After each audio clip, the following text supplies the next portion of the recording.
Alors, rapporteur Monique Slissa, la 40.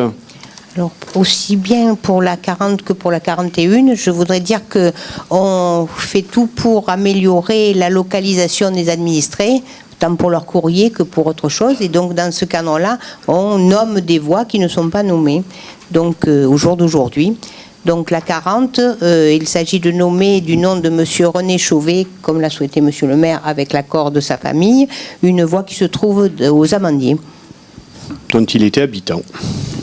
Un monsieur qui a beaucoup œuvré pour le quartier, mais aussi pour la culture. Oui, pour des associations, oui. Ouais, association culturelle.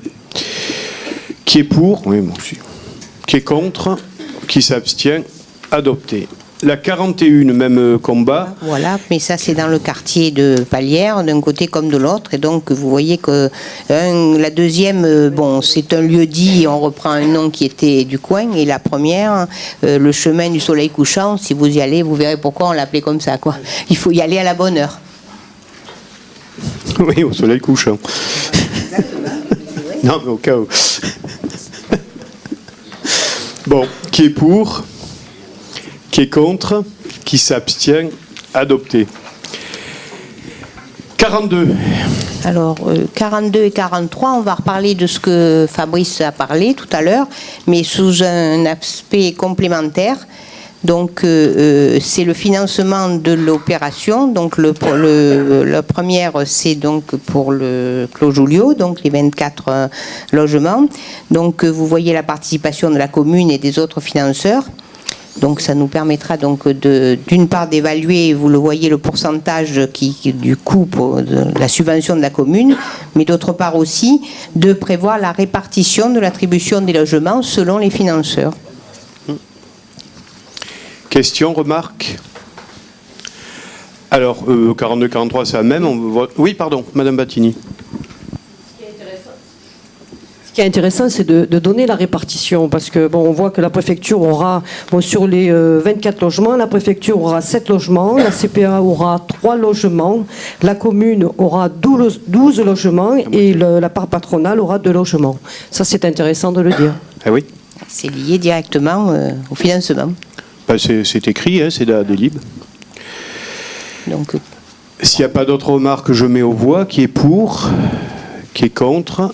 Qui s'abstient? 3 abstentions. Donc la 43, c'est la même philosophie. Hein, qui est pour? Oui, vous vouliez? Vous pouvez aller-y. Monique, on s'est vu justement. oui, mais je ne sais pas, Voilà. je vous dirai tout à l'heure. La typologie? Oui. Ah, je ne l'ai pas en tête. Et oui, voilà, on s'est posé on la l'a, question. hein, mais je ne l'ai pas en mais tête. bon. Je l'ai pas en tête. Ben, on va peut-être la chercher là-bas. On verra tout à l'heure. Alors la 43 qui est pour, qui est contre, qui s'abstient, 3 abstentions. Alors la 44, toute autre chose, la voie de sécurité sur la zone de plan de campagne. Donc pour cette voie, il a fallu donc que soit cédé à la commune par 2 donc sociétés et SCI quelques mètres carrés pour pouvoir en fait l'établir. Donc nous recevons ça à l'euro symbolique. Hein. Ça paraît simple, mais ça n'a pas été simple du tout. C'est l'objet d'une longue histoire, oui. Ne serait-ce que parce que déjà céder des mètres carrés diminue les droits à bâtir pour les gens qui sont propriétaires fonciers. C'est tout bête, mais ça conduit à des négociations oui. sur des mois et des années, mais vraiment des mois et des années. Et en général, donc, enfin, ils aimeraient être indemnisés, justement. Oui. Et donc là, là ça s'est bien passé. Voilà. Alors, qui est pour? Qui est contre? Qui s'abstient? Adopté. La 45. Alors la 45, comme on l'a expliqué en commission, il s'agit donc d'acquérir donc un espace qui se trouve en face donc le Jean Roure et dans une zone où on a beaucoup de choses, des équipements publics nombreux comme le dit la délibération et aussi une relative nouvelle urbanisation qui complète tout ce qui y était, donc, puisque le Clos Julio se trouve là en particulier. Et donc l'idée est d'avoir un espace de respiration entre tout ça et qui se trouve le long donc, de Jean Roure. Voilà. Question, remarque? Oui, madame. Monsieur le maire, pour la délibération numéro 45, n'ayant pu obtenir de renseignements auprès de vos services, nous voudrions savoir... Premièrement, quel est le nom du vendeur SCI MDB? Appellation complètement anonyme qui ne correspond qu'à un terme, c'est-à-dire au marchand de biens. Deuxièmement, pour quelle raison ne pas avoir préempté, comme vous en avez l'habitude, lors de l'acquisition de ces parcelles par cette SCI? Troisièmement, alors qu'il est demandé aux collectivités territoriales de faire des économies, ne pensez-vous pas qu'acquérir un espace vert pour une somme de 240 000 € est une dépense dispendieuse, d'autant que ces espaces verts vont générer un coût supplémentaire? Est-il normal que la commune dépense autant d'argent pour créer des espaces verts en milieu privé, c'est-à-dire arborés, plantés, irrigués et entretien à vie? Quatrièmement, pour quelle raison le nouvel aménageur ne réalise pas lui-même cet espace vert comme le font habituellement les promoteurs dans le cadre de leur projet? Cinquièmement, au vu des numéros de parcelles, ces dernières ne sont pas contiguës, donc il ne s'agit pas d'un espace vert, mais de 3 espaces verts. Cette délibération étant complètement opaque, nous en demandons le retrait.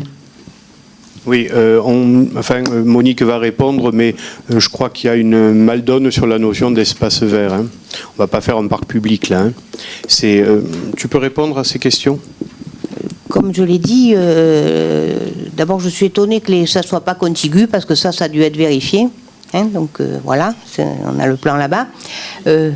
Bon. Oui, mais le cadastre, voilà, on va vérifier ça. Après, le problème de l'espace vert, c'est un terme générique. Moi, j'ai bien dit de créer un morceau de respiration entre tout ce qu'il y a tout autour.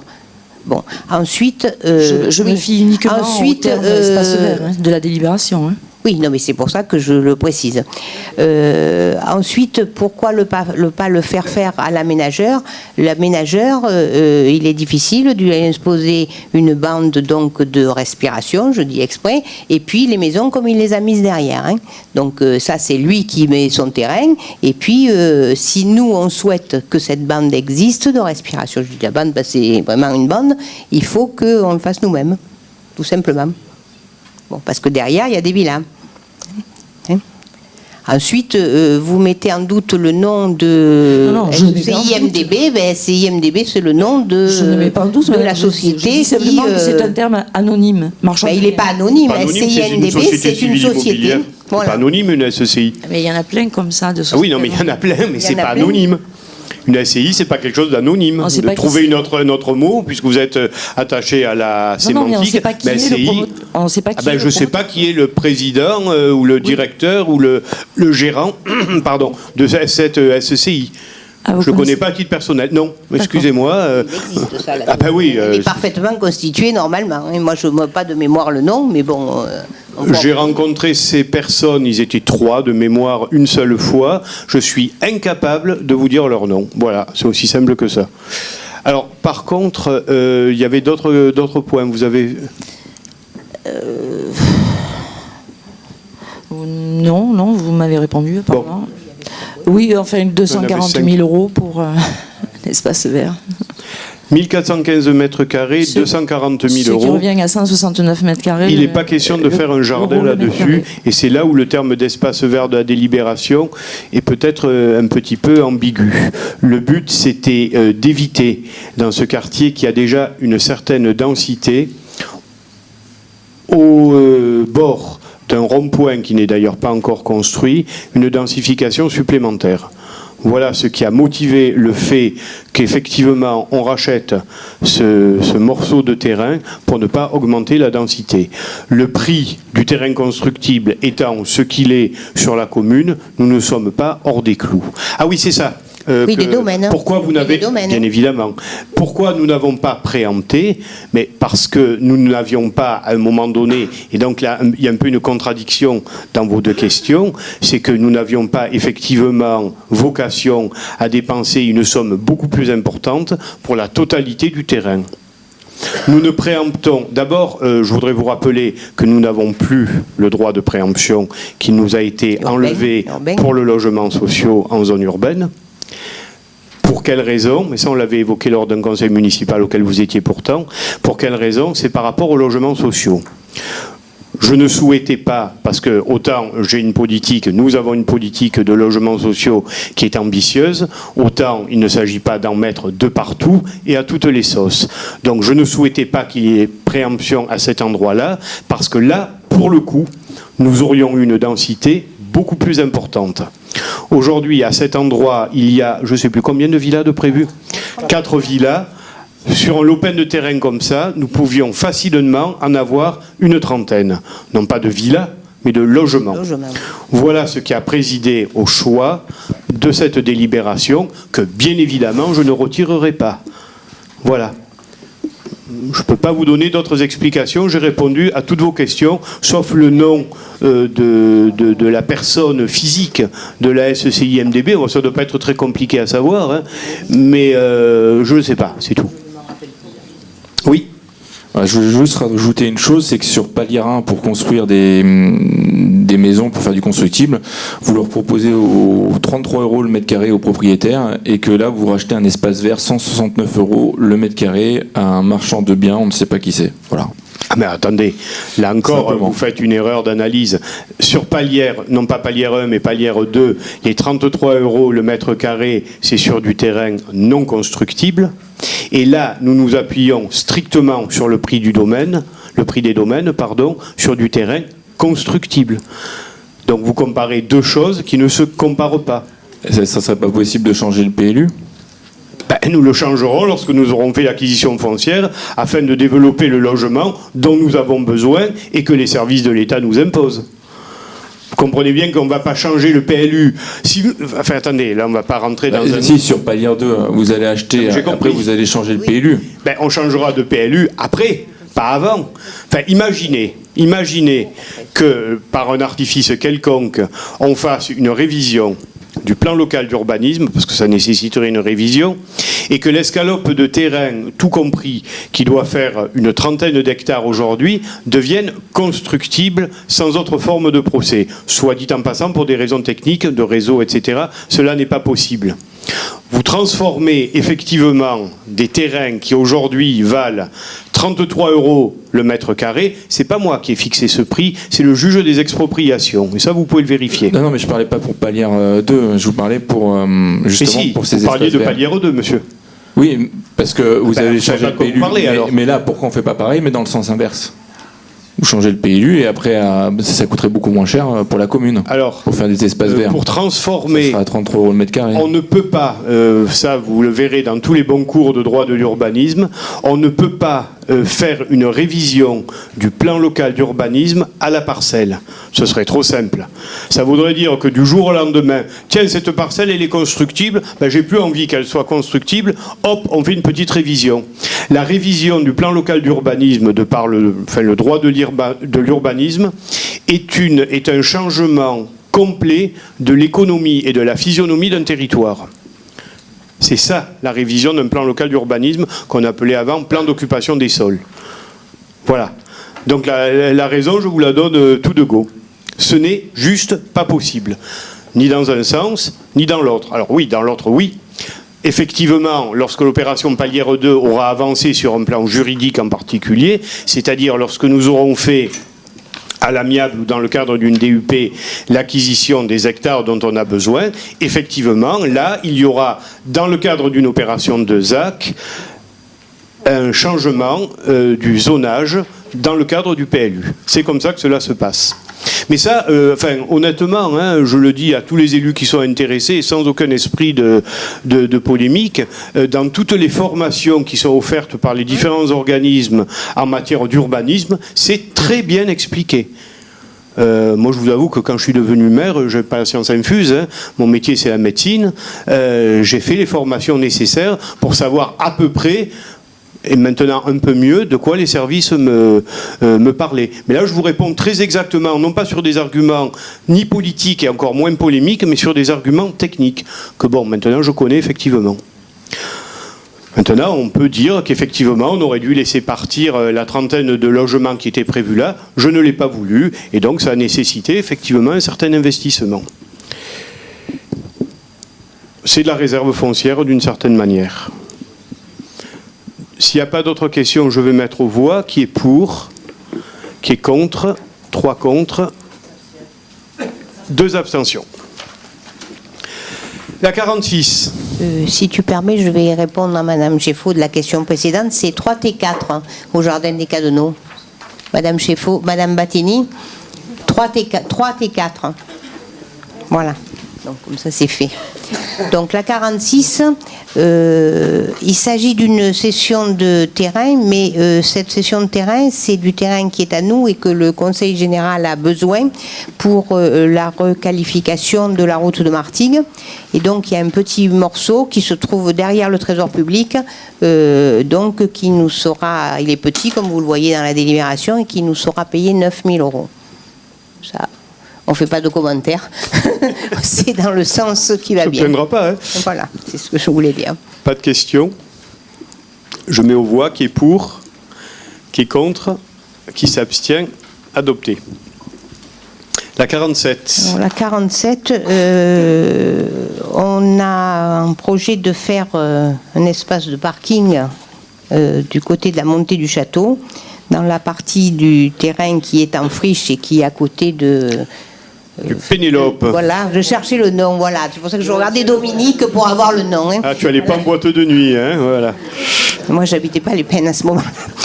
Bon, et donc,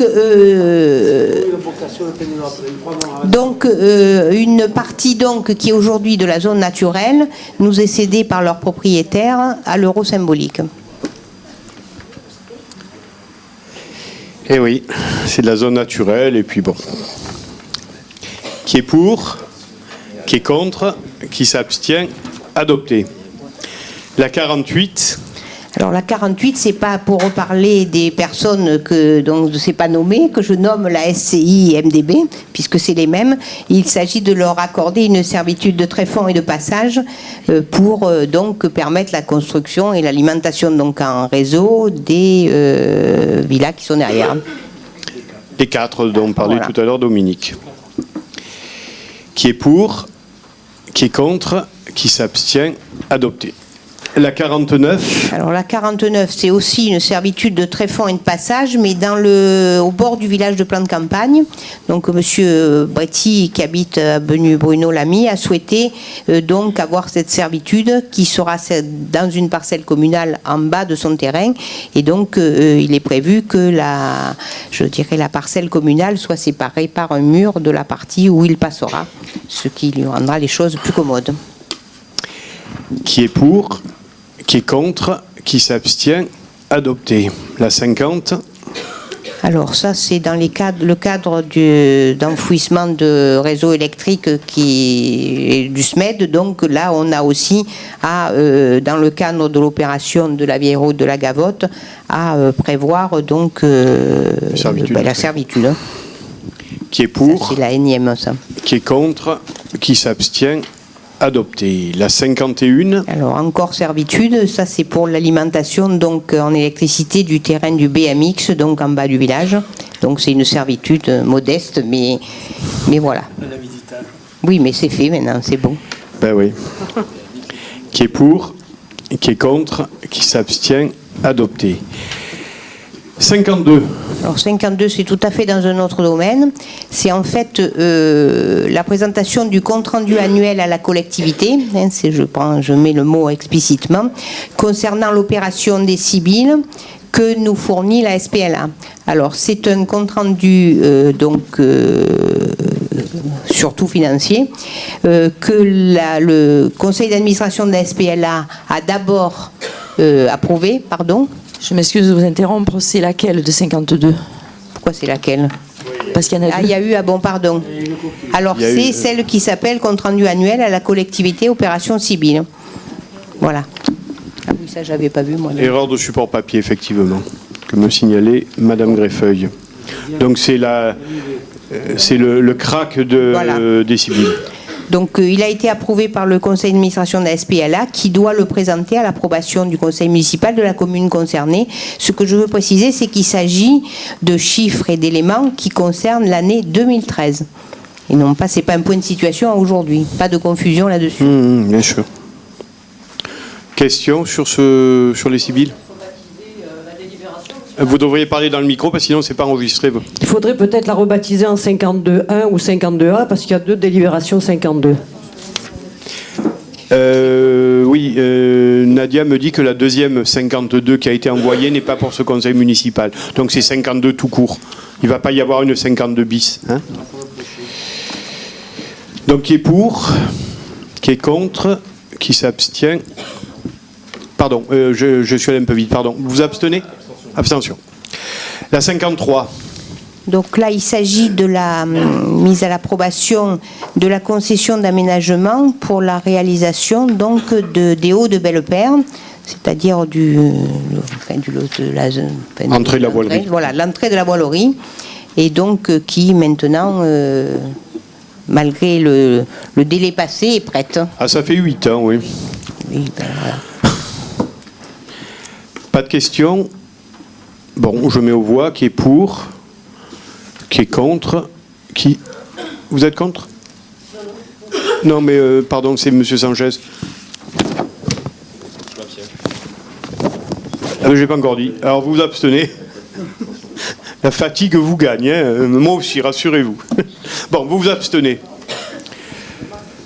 Alors, 3 abstentions. C'est dommage, oui, parce que ce dossier, alors, depuis que je me le trimballe, passez-moi l'expression, bon, c'est pas grave. 54. Donc il s'agit donc de réouvrir la poissonnerie qui est derrière le tunnel. Après oui, enfin. un moment de fermeture lié à la liquidation judiciaire du précédent locataire, nous présentons une convention d'occupation du domaine public, puisque c'est dans le domaine public, pour donc monsieur Adrien Cortés, qui appelle sa société SAS Poissonnerie La Gracieuse, étant entendu qu'il reprend ce nom, mais il y est autorisé. Hein, donc, la zone, la poissonnière la plus connue est Plaine Mirabeau. Voilà. Exactement. Voilà. Donc la convention fixe les relations entre, bien sûr, le locataire, puisque vous pouvez l'appeler comme ça, le preneur, et la ville, le prix, la durée de la convention, et puis comment on résilie si on n'est plus d'accord, quoi. Enfin, on peut dire comme ça. On sait bien que ce soit à nouveau un poissonnier. Hein. Moi, j'avais beaucoup insisté Oui, pour mais que de ce toute façon, soit... donc, s'ils seront bientôt installés, enfin, je ne sais pas si dans... Hein, je regarde, c'est Bientôt ? ça. D'accord. Voilà, ils signent la convention une fois qu'on l'a approuvée. Et bon. Question, remarque ? Oui, Monsieur Fuson. Dans la convention, il faudrait changer un article car rien n'oblige un locataire à contracter avec EDF puisqu'il ne bénéficie plus du monopole. J'ai pas entendu la fin de votre Non, mais phrase. ça, oui, l'EDF. On a mis EDF pour l'électricité, mais ils peuvent très bien s'approvisionner chez quelqu'un d'autre D'accord. EDF. Donc il faut peut-être tenir compte de cette modif. Un opérateur distributeur d'électricité. Richard, tu modifies dans ce sens ? Merci de la précision. Qui est pour ? Qui est contre ? Qui s'abstient ? Adopté. La 55. Il s'agit de l'attribution de la subvention, comme on le fait depuis plusieurs années, à l'Association des commerçants des Plaines Mirabeau. Donc ça a été discuté en commission et donc le montant a été mis à 1 800 €, qui est inférieur à la demande encore, mais bon, voilà. Étant entendu que M. Reynaldo ne participe pas au vote puisqu'il en est président. Des questions, des remarques ? Je mets aux voix qui est pour, qui est contre, qui s'abstient. 2 abstentions. Merci pour ces nombreuses délibérations aussi